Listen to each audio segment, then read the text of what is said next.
Good evening, everyone, and welcome to Peoria Proud's InQueery Teach-In webinar.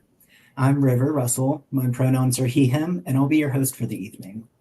This ongoing series serves as a way to bring knowledgeable professionals to a wide audience on a host of different subjects concerning the LGBTQ plus community and will be recorded for posterity. After the presentation, we'll open it up for Q&A. Tonight's inquiry is on LGBTQ plus resiliency, what kind of hardships the LGBTQ plus community faces, and mental health tools to help navigate hard times. If you haven't already, please download a copy of the Resilience Building Plan worksheet from our Facebook event description. I will also paste a link in the chat once I pass it over to Lindsay. So now that we've gone through some of the housekeeping, I'd like to start by providing some background on your presenter tonight. Lindsay R. Harms, pronouns she, her, is a mental health counselor in the Peoria, Illinois area who's been working with clients since 2002. Her education was earned at Illinois Central College, Eureka College, and Western Illinois University. She's worked in inpatient, residential, partial hospitalization, and private practice settings. She's also a member of the LGBTQ community, and she currently works at Inner Wellness of Central Illinois and Positive Health Solutions. Thank you so much, Lindsay, for joining us this evening. So I'm now going to hand the spotlight over to Lindsay, and I'll go ahead and post the link in the chat. Awesome. Thanks. Thank you, River. And thank you, Peoria Proud, for having me tonight. This is a great opportunity, not only to talk about resilience in the 22 years of my career. That makes me sound kind of old, and I wish I wouldn't have said that number. But in my 22 years of working with members of the LGBTQ community, as well as being in the LGBT community, I've seen resilience. I've seen it a million times in a million different ways. So it's awesome that in this Pride Month that I get to speak on something that's so important in our community. So thank you guys for having me. Thank you, Peoria Proud. Thank you, River, for making this happen tonight. So first off, thank you for everybody having me. Second off, happy early Juneteenth. For those of you joining us live tonight, tomorrow is June 19th. So happy early June 19th, June 19th to everybody for tomorrow. So what's our agenda for tonight? Got to click my button up here to show you the agenda. First off, we're going to just define resilience. Let's get everybody a baseline understanding of what the definition of resilience is. Then I'm going to go over a little bit of story time about the history of Stonewall. Then we're going to go back to resilience, explain what resilience is. We're going to talk about building up resilience, which is, I think, why we're all here tonight. We want to build that resilience, really understand what it is and strengthen that within ourselves. And then, as mentioned, we will wrap up with some Q&A.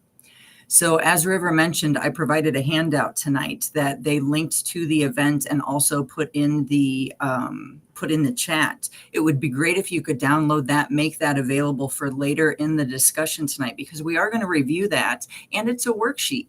So even if you don't fill it out tonight, you might want to fill it out in the near future, because that's something that's really going to break down resilience for you and help you understand it and see the resilience that you already have and how to strengthen it for the future. So let's just define resilience. Merriam-Webster's definition of resilience. What are we talking about?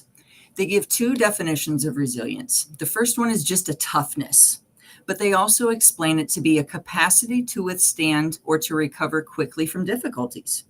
Pretty cool definition. Second definition is an elasticity. So it's the ability of a substance or an object to spring back into shape. Okay, so those are just some basic baseline definitions, a toughness or an elasticity.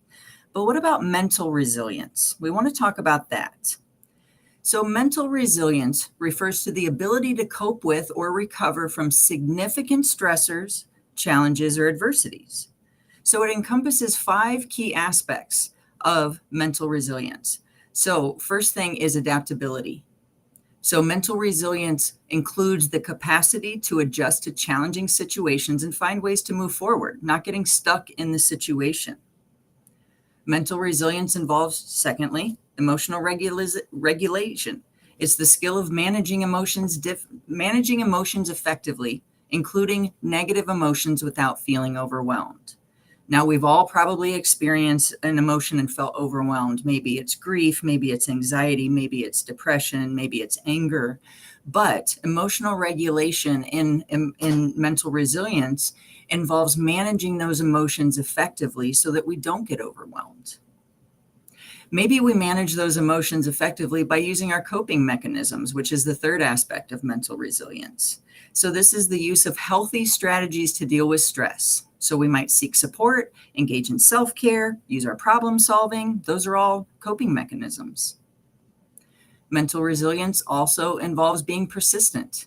So that's the determination to continue despite setbacks and to bounce back from that adversity. And then fifth, it's a growth mindset. So the belief that challenges can be opportunities for learning and personal development, which is pretty cool. We've all probably ran into a roadblock or a speed bump along the way and thought, oh, well, this is it, I'm done. But adversity says, no, I'm sorry, not adversity. Resilience says, no, we push on. We have that growth mindset that, hey, maybe I can get something better out of this situation. So as mentioned on the slide, mental resilience is the ability to withstand difficult circumstances, maintain mental well-being, and maybe even emerge stronger from adversity. Now, we're going to keep coming back to these 5 aspects of mental resilience throughout our talk tonight. So I wanted to tell the story of Stonewall. And when I was trying to synthesize information from different sources, that was really hard. There was so much information I needed to include, but it was hard for me not to bring in emotional information. I just wanted, what was the culture like back then? What was New York City like back then? And then I found the history.com write-up of the Stonewall riots. And so instead of synthesizing the information from different sources, you're going to have to listen to some information from history.com from me tonight. I'm going to read some of this history, but it's a really good history of the Stonewall information. So bear with me, just a few pages of information. So the Stonewall riots, also called the Stonewall Uprising, began in the early hours of June 28th, 1969, when New York police raided the Stonewall Inn, a gay club located in Greenwich Village in New York City. The raid sparked a riot amongst gay patrons and neighborhood residents as police roughly hauled employees and patrons out of the bar, leading to 6 days of protests and violent clashes with law enforcement outside the bar on Christopher Street, in neighboring streets, and even in nearby Christopher Park. The Stonewall riots served as a catalyst for the gay rights movement in the U.S. and around the world. But in the 1960s and preceding decades, they were not welcoming times for lesbian, gay, bisexual, and transgender Americans. For instance, solicitation of same-sex relations was illegal in New York City. For such reasons, LGBT individuals flocked to gay clubs and bars, places of refuge where they could express themselves openly and socialize without worry. However, the New York State Liquor Authority penalized and shut down establishments that serve alcohol to known or suspected LGBT individuals, argued that the mere gathering of homosexuals was disorderly. Thanks to activist efforts, these regulations were overturned in 1966, and LGBT patrons could then be served alcohol. But engaging in gay behavior in public, which included holding hands, kissing, or dancing with members of the same sex, was still illegal. So police harassment of gay bars continued, and many bars still operated without liquor licenses, in part because they were operated by the mafia. The crime syndicate saw profit in catering to shunned gay clientele, and by the mid-1960s, the Genovese crime family controlled most Greenwich Village gay bars. In 1966, they purchased Stonewall Inn, a straight bar and restaurant. They cheaply renovated it and reopened it the next year as a gay bar. Stonewall Inn was registered as a type of private bottle bar, which did not require a liquor license because patrons were supposed to bring their own liquor. Club attendees had to sign their names in a book upon entry to maintain the club's false exclusivity. The Genovese family bribed New York 6 police precinct to ignore the activities occurring within the club. Without police interference, the crime family could cut costs how they saw fit. The club lacked a fire exit. They lacked running water behind the bar to wash glasses, clean toilets that didn't routinely overflow, and they didn't have palatable drinks that weren't watered down beyond recognition. What's more, the mafia reportedly blackmailed the club's wealthier patrons who wanted to keep their sexuality a secret. Nevertheless, Stonewall Inn quickly became an important Greenwich Village institution. It was large and relatively cheap to enter. It welcomed drag queens who received a bitter reception at other gay bars and clubs. And it was a nightly home for many runaways and homeless gay youth who panhandled or shoplifted to avoid the entry fee. I'm sorry, they didn't avoid the entry fee. It said to afford the entry fee. And it was one of the few, if not the only, gay bar left that allowed dancing. Raids were still a fact of life, but usually corrupt cops would tip off the mafia-run bars before they occurred, allowing owners to stash the alcohol, remember, sold without a liquor license, and hide other illegal activities. In fact, the NYPD had stormed Stonewall Inn just a few days before the riot-inducing raid. So when police raided the Stonewall Inn on the morning of June 28th, it came as a surprise because the bar wasn't tipped off this time. Armed with a warrant, police officers entered the club, roughed up patrons, and finding bootleg alcohol, arrested 13 people, including employees and people violating the state's gender-appropriate clothing statute. Female officers would actually take the suspecting cross-dressing patrons into the bathroom to check their biological sex. Fed up with constant police harassment and social discrimination, angry patrons and neighborhood residents hung around outside the bar rather than disperse, becoming increasingly agitated as the events unfolded and people were aggressively manhandled. At one point, an officer hit a lesbian over the head as he forced her into the police van, so she shouted to onlookers to act, inciting the crowd to begin throwing pennies, bottles, cobblestones, and other objects at the police.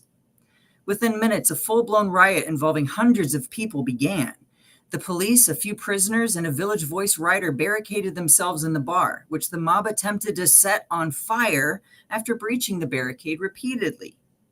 The fire department and a riot squad were eventually able to douse the flames, rescue those inside Stonewall, and disperse the crowd. But the protests, sometimes involving thousands of people, continued in the area for 5 more days, flaring up at one point after the Village Voice published its account of the riots.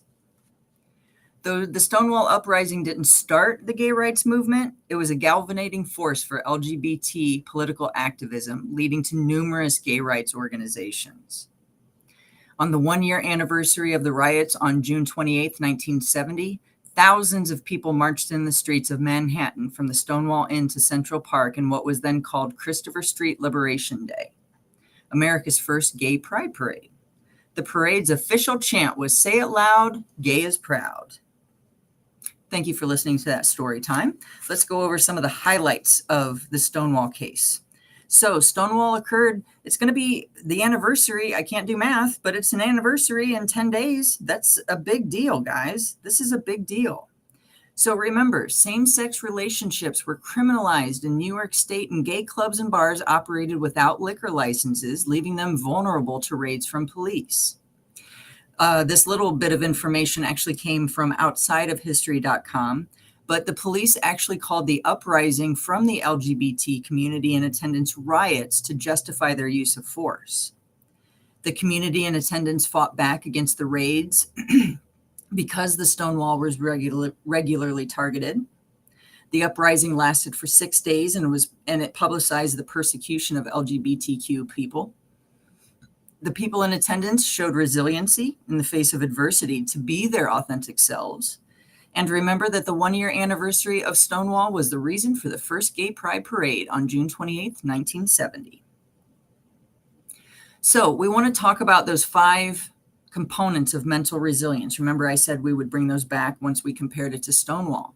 So adaptability. Remember, that was the ability to adjust to changing situations and find ways to move forward.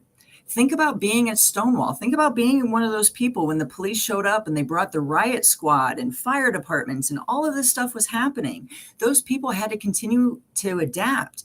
How were they going to react? The situation was constantly changing, people coming in and out, all of this stuff happening. They were finding new ways to move forward.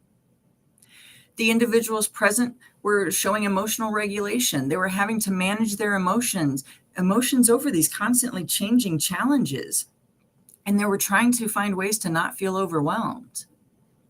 They had to use their coping mechanisms. They had to find those healthy strategies to deal with the stress that was occurring as part of this uprising. They had to show persistence. They were continuing despite setbacks. I mean, if they didn't continue, Stonewall wouldn't have lasted 6 days, right? And they showed a growth mindset. They truly believed that challenges were opportunity for growth. And what growth happened? I mean, this is amazing growth. These 6 days of this uprising led to eventually the gay pride that we are able to celebrate today. That's a growth mindset.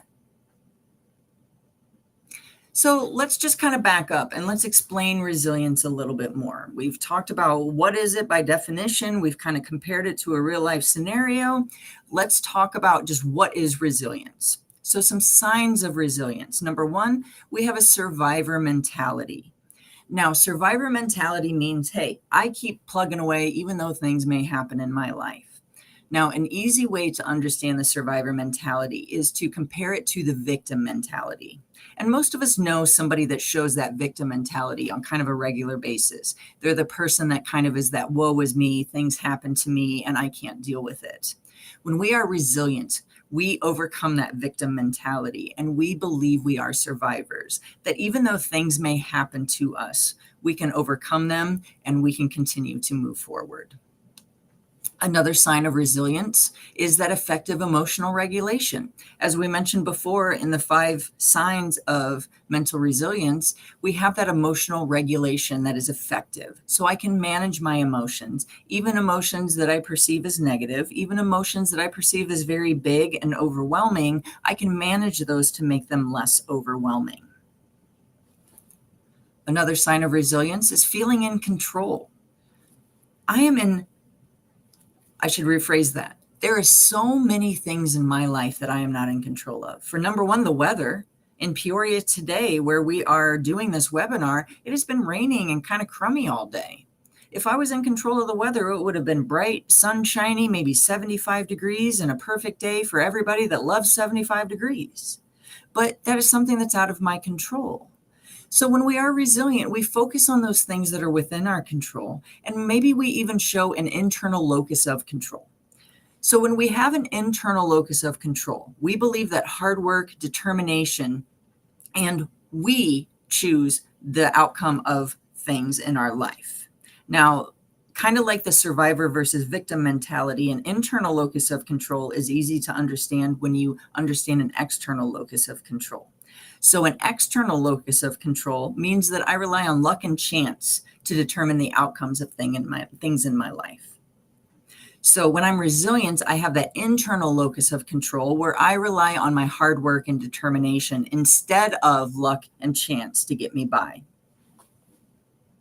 Resilience, another sign, is those problem-solving skills. Like we talked about a little bit earlier, those 3rd grade science report, experiment, problem-solving skills. We come up with a hypothesis, we test the hypothesis, and we see what comes out the other side. Those problem-solving skills are huge in resilience. Resilience also involves self-compassion. It's giving ourselves grace. It's recognizing what are our strengths, what are our weaknesses, what are our drawbacks, and not getting hung up on them. This self-compassion is such an important topic. I included a little mini resource for all the attendees or anybody watching this tonight.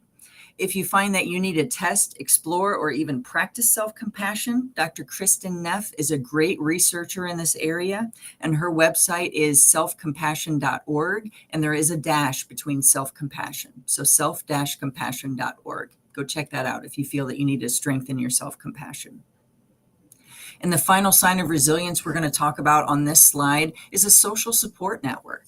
We need to have those people in our lives that are there to help us have that social support. We are created for community. So when we have needs in our life, when we have a need to talk to somebody, when we have a need to give back to people, when we have a need to maybe talk about our survivor mentality, talk about our internal locus of control, talk about our problem-solving skills, we have those people in our life that we can rely on.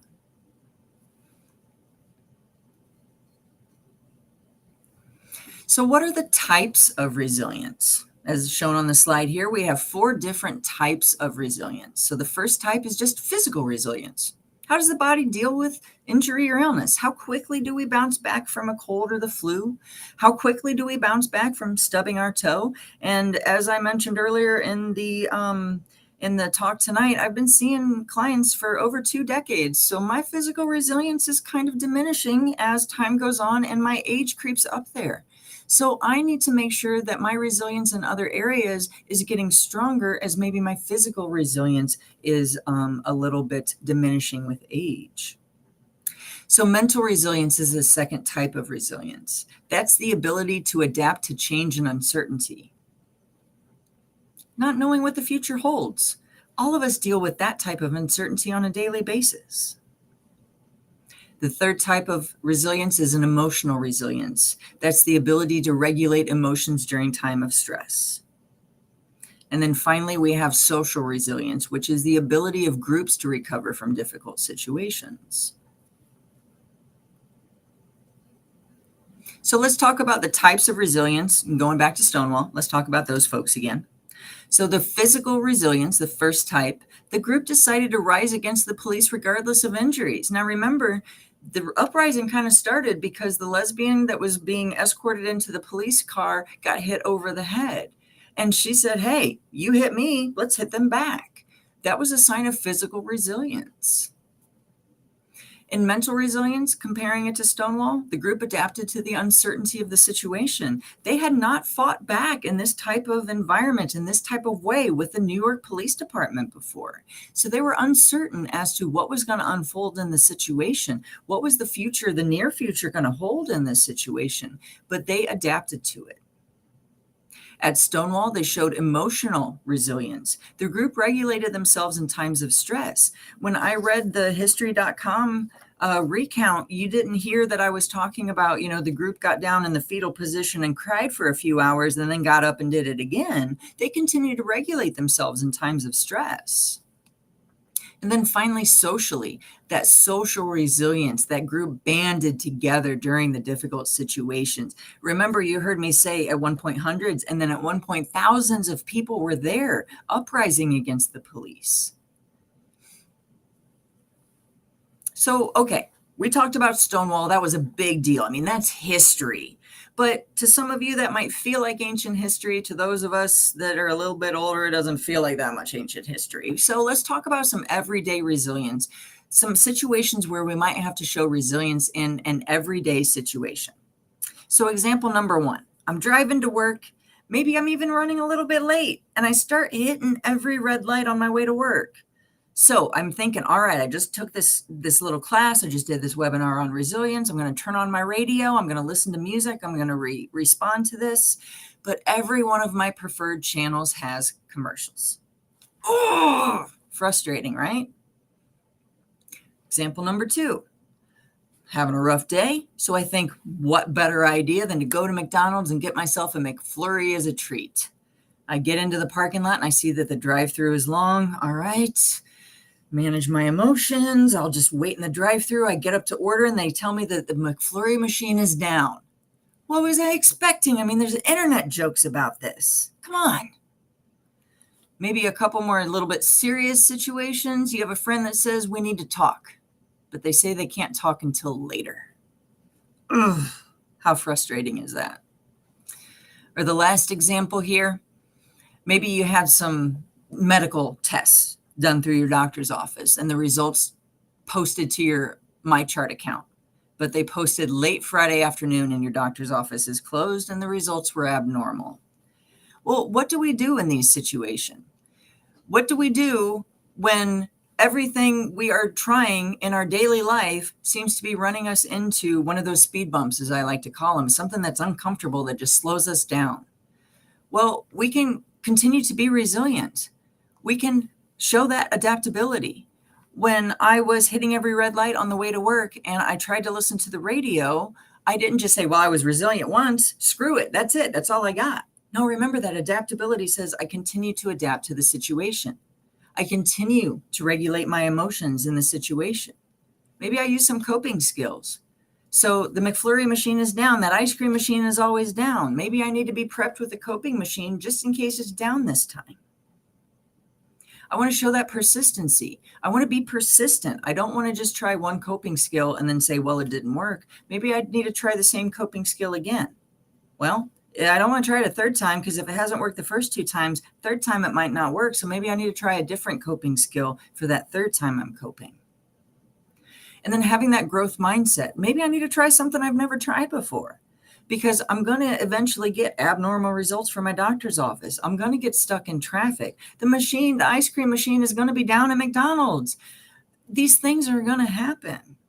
So when we are faced with these frustrating situations in everyday life, we can show signs of resilience.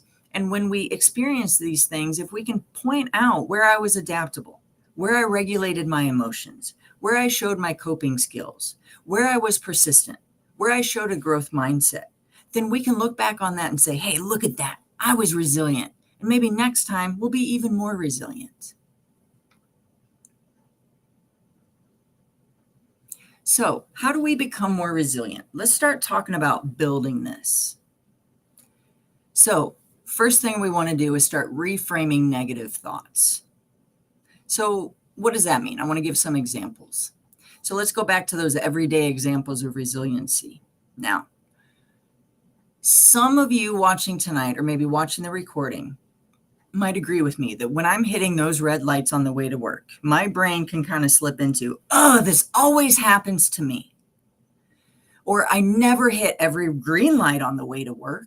And I can start using those pretty inflammatory words like always, every, or never. Well, usually when I'm using those words, that's going to talk me into a pretty bad mood. So one way that I can start reframing negative thoughts is to try to remove those words from my language. Try to remove those always, every, and never words. So instead of me saying, ugh, this always happens when I'm running late for work, this always happens, I hit every red light, maybe I change that language and say, sometimes this happens, but it frustrates me when it does. That's a way to reframe the negative thought and make it more manageable. All right, what else do we want to do to become more resilient? We want to seek support. Maybe we want to talk to our friends, talk to our family, maybe talk to a therapist. We need to have that social support, because remember, we are created for community. We need to have those people around us that lift us up, and we need to have people around us that we lift up too. We want to focus on what's within our control, because remember, the red lights, the McFlurry machine, the test results getting posted to my chart, none of those things are within my control. So I want to break it down and focus on what is within my control. And when I am feeling the most out of control, maybe the one thing that I can focus on that I can always control is my breath. So finding a good breath exercise that you can do, whether it's starfish breathing, whether it's box breathing, there's a million breathing exercises out there. So I recommend that you find a breathing technique that works for you, because that is something that you can always focus on and you can always control. And then finally, how we become more resilient is managing stress to keep it in that optimal level. So I have a chart here on the next slide that shows what that optimal level of stress is.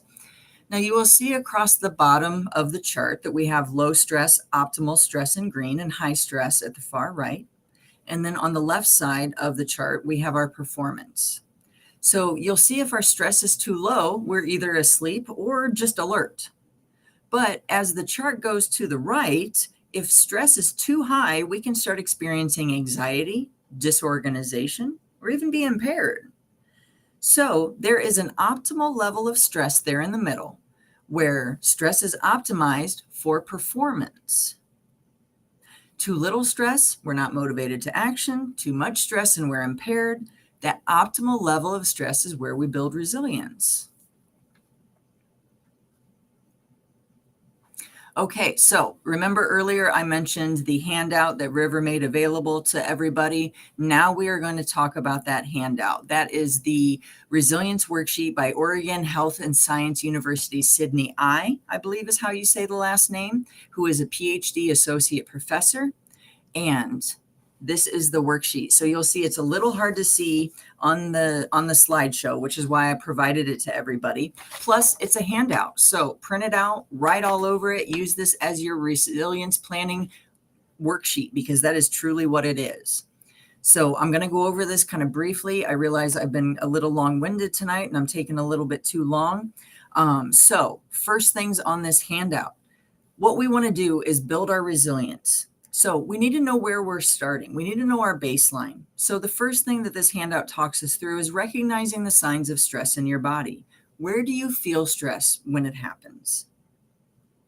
And then we want to identify, how can we improve our physical hardness? What is something that I can do to improve my health? Because improved health means improved dealings with stress. The third action item here talks about what we can do to strengthen our relaxation and response, because a calm body means a calm mind. So in activity number 3, it talks you through what are some activities at home that can help me relax, what are activities at work that can help me relax, and then what are some relaxation strategies I can try out that involve my 5 senses that maybe can help me relax. So doing some experiments to see maybe some new coping skills that are going to help you calm, relax, because that calm body means a calm mind. And then the fourth item talks about using your strengths. So it talks you through thinking about a time when you were able to overcome or handle a major challenge in your life. And I see I already flipped to the next screen here on my slideshow, where it talks about increasing positive emotions on a daily basis. So we want to find opportunities for joy and humor and gratitude, as well as our accomplishments. We want to have those positives. Number 6, we want to engage in meaningful activities. Number 7, just like we talked about reframing negative thoughts, we want to counter unhelpful thinking. So number 7 will help you go through and reframe some of those negative thoughts. And then number 8 talks about creating a caring community. So it's going to help you identify, who do you want to talk to? Who do you want to strengthen those relationships with? So I would have liked to have taken a little bit more time to explain the handout, but I'm glad we're making it available for everybody that is watching tonight or watching in the future. So if you have any questions about that handout, please feel free to reach out to me, as my contact information will be on the last slide. So final tips and takeaways. Remember, practice makes perfect. Resilience is not something that we can do once and then we're good at it and we never have to work at it again. Resiliency must be built. It's like a muscle. It must be practiced to be kept strong. And then just a little parting note, keep in mind, the individuals at Stonewall allowed us the privilege of pride, but we need to have the strength within ourselves to be as resilient as they were. I included my references here just in case anybody wanted to know where my information came from. And then I have my contact information here on the last slide. So again, thank you guys for having me tonight. To Peoria Proud, to all of the attendees tonight, I appreciate you taking your time to listen to me talk about resilience. Hopefully you got a nugget out of tonight. And by a nugget, I mean something that you can take away from tonight and start implementing in your life. And if you need more information, reach out to Peoria Proud and they can always send you my way or send me the questions that you have. And I think I can turn it back over to River and we can see if we have any questions to address from the participants. Yeah, thank you so much for that, Lindsay. Oh, absolutely. Let's see. I don't see any questions in yet. So if anyone has any questions, you can go ahead and drop them in the comments. But since I don't see any coming through yet, I have a few questions of my own, so I'll kick things off. Excellent. What unique forms of resilience do you observe in queer and trans clients? Oh, that is a very good question, because it definitely is a unique resilience, because those of us in the community, it's a resilience within ourselves that I don't think cis straight people have, because we maybe are dealing with internalized homophobia, internalized transphobia for those trans folks within the community, internalized whether it's feminism, misogyny, all of those kinds of things that our community deals with that, you know, cis het straight people just don't deal with. So we definitely see a resilience of dealing with maybe religious trauma, dealing with, you know, political trauma within the past couple years, or even just the past year of things happening. So we are in a community that needs more resilience than the general population at times because of things that happen. And so I should have came up with a very interesting word for this. This is a good question. And it does seem like members of our community have a special resilience that others don't, but we don't have a term for it yet. We'll get there. We will. As you were talking through Stonewall, I was also thinking about so many examples during the AIDS crisis too. Absolutely. Don't see any questions in the chat, so I'm just gonna keep asking mine. In what ways do queer cultural practices like chosen family, activism, and storytelling play a role in mental wellness? Oh, that's a great question. I think all of those things play a role in mental wellness because we're giving hope to those individuals that hear our stories. You know, if we're there to tell our story of resilience, tell our story of where we've been, maybe telling our coming out story, that will give other people that hope that, hey, maybe I can do that too. I saw a image earlier, maybe last week, maybe earlier this week, but it said something to the effect of, I don't wear rainbows to let you know I'm straight, or I'm sorry, I don't wear rainbows to let you know I'm gay. I wear rainbows to let other people know they're safe with me. And I think that kind of speaks to your question that I just think that speaks to your question. Yeah, I love that example. Let's see, someone said the middle of that stress chart. So that varies depending on person. One person can handle more stress than another. Yeah, that's a good point to bring up too. Absolutely, Emily. What therapeutic approaches do you find most effective in fostering resilience for LGBTQ clients? Well, when we're talking about reframing the negative thoughts, that is a cognitive behavioral approach. But really, it is up to the individual and what speaks to them. It's identifying their personal strengths, their personal experiences with resilience in the past, as the worksheet kind of walks us through. So sometimes narrative therapy is good because narrative therapy is about telling their stories and identifying where are their strengths that they have already demonstrated and being able to strengthen those strengths, if that makes sense. Yes. Really, it depends on the person.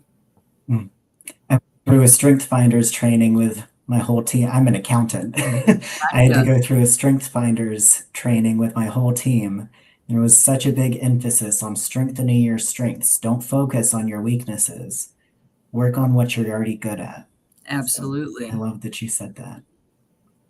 Let's see. Jennifer has a question. How do we cope with being dehumanized by others? Not just rejected, but treated as immoral or less than human? That's a very good question. I think because the topic is resilience tonight, let me answer by saying we have to show resilience in the face of being dehumanized, and also know that it doesn't matter if you see my worth, I know my worth. You can reject me, you can treat me as immoral, you can treat me as less than human, but I know that I'm human. And maybe even to speak to what River just said, my chosen family knows that I'm human. And that's why I have my social support around me, because my chosen family knows that I have worth and I have value. So it's knowing who I am to myself. And if other people don't see that, that's on them.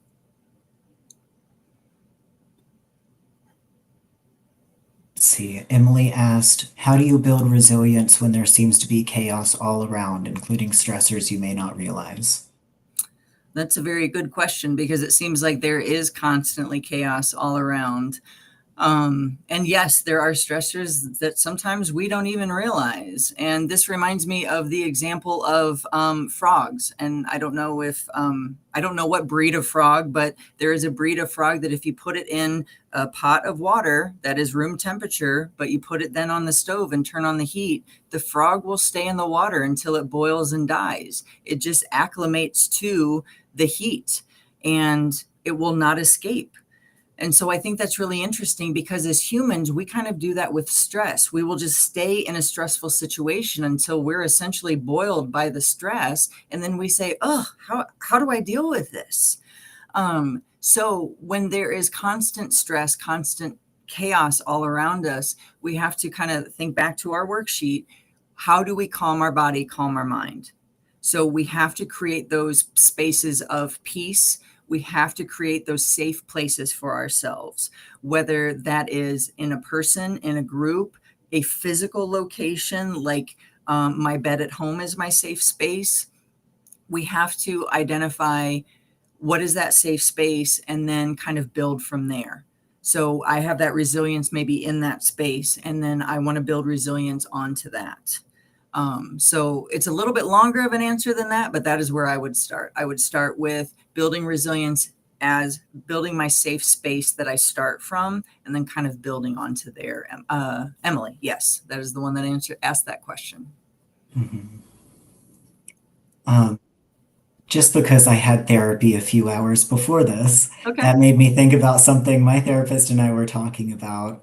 I don't know if this is the correct term, but something about scheduled stress. So, like, if something comes up and you can realize, hey, now's not the time that I need to worry about this. I'll worry about this at 3 or 4 p.m. whenever I'm done with work or something like that. So you can kind of plan to deal with that stress in a future time. Absolutely. Yeah, I Mhm. love that. And I actually learned that idea from a client that I worked with before. She had her worry time at night that she told herself, okay, I don't have time to worry about this right now. Just like you're talking about, I'll worry about this later. Well, when worry time came later, if she could not remember the things to worry about, she said, well, then it wasn't important enough to worry about. If she Yes, remembered the exactly. things to worry about, then she spent time worrying about it, including if she needed to cry, if she needed to scream, if she needed to do whatever, she would allow herself those emotions. And then she'd kind of compartmentalize it back up and say, okay, worry time is over. And then she'd go about her day. But she honored that time and honored those feelings and honored that worry. And that was a way to build resilience because she knew she would honor those feelings and then she knew she would be done with them.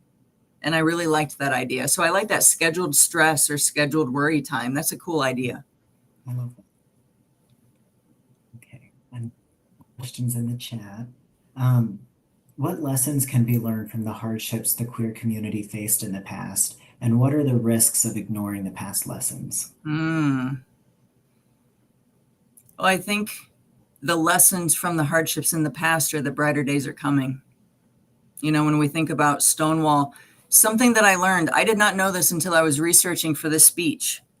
There were no deaths attributed to the Stonewall riots or uprising, whatever you want to call it. 0 deaths in those riots.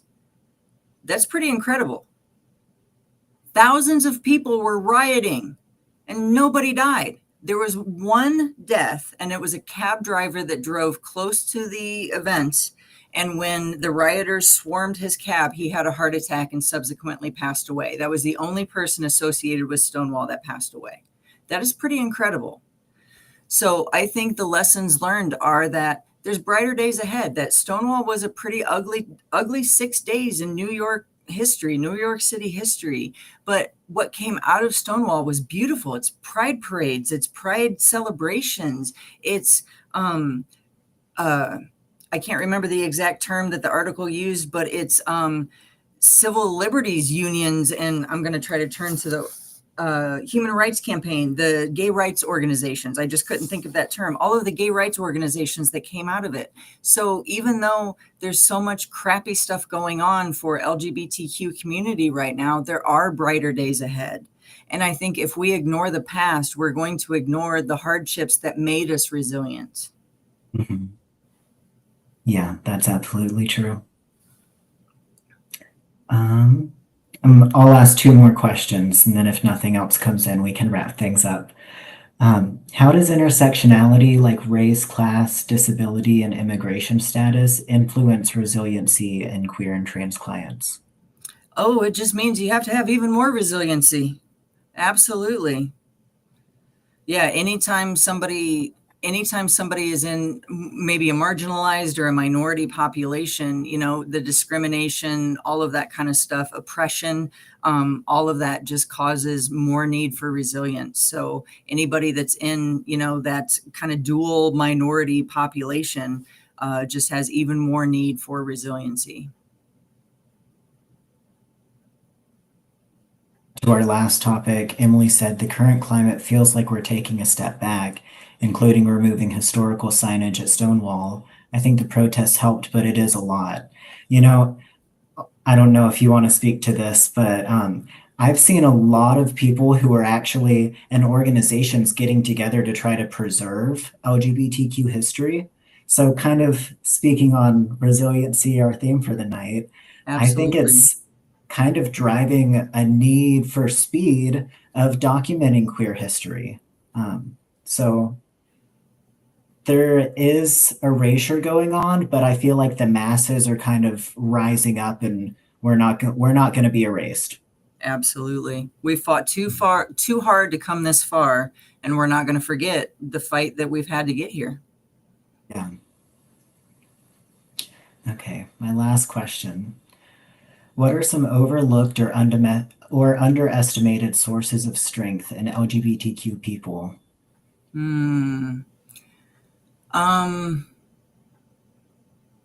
Like I mentioned, that that quote that I saw on social media the other night, just the simple act of wearing a rainbow to let other people know you're a safe place. Wearing any of the pride flags, wearing any pride merchandise, not just in the June months. Showing resiliency in those small ways of, just smiling at people, doing what you can to just bring those positives to the world and show others that, there are brighter days ahead, to come back to that, that what we're fighting for and the resiliency that we're showing is going to pay off.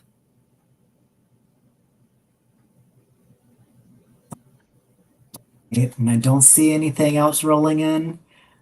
So with that, we'll go ahead and wrap things up. Thank you so much for putting this together. With Absolutely. everything, all of the attacks going on to our community nowadays, resiliency is needed now more than ever. So we really appreciate it. Thank you. Thank Good you for night, having me everyone. tonight. Thanks for tuning in.